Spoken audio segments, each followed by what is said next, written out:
पूरी दुनिया जनाब आदम नबी की औलाद है। इस दुनिया में जितने भी मर्द हैं, जिस खिते में भी रहते हैं, ये सारे जनाब आदम के बेटे हैं।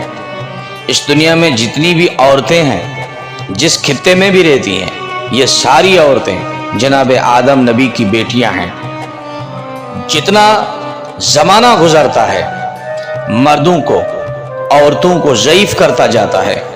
ज़माने का गुजर इंसान के बदन पे जाहिर होता है, इंसान के जिस्म को खस्ता हाल बना देता है। नबी करीम सल्लल्लाहु अलैहि वसल्लम ने फरमाया कि जैसे जैसे इंसान ज़ईफ होता है, इसके अंदर दो सिफतें जवान हो जाती हैं और वो जवानी रहती हैं।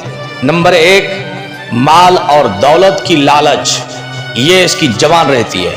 नंबर दो, इंसान यही चाहता है कि मेरी उम्र कम न हो, लिहाजा उम्र के बढ़ने की लालच इसके अंदर जवान रहती है।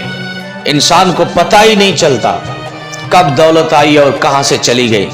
इंसान को पता ही नहीं चलता कि कब जवानी थी और कैसे गुजर गई। लिहाजा इंसान को चाहिए कि अपने कदमों को उस सिमत की तरफ लगाए कि जिस सिमत की तरफ जाते हुए इंसान की तारीफ हो, इंसान की मदह हो। जब दुनिया छोड़कर चला जाए तो लोग उसे याद करें, लोग उसे याद करके खुशी महसूस करें कि बहुत अच्छा इंसान था।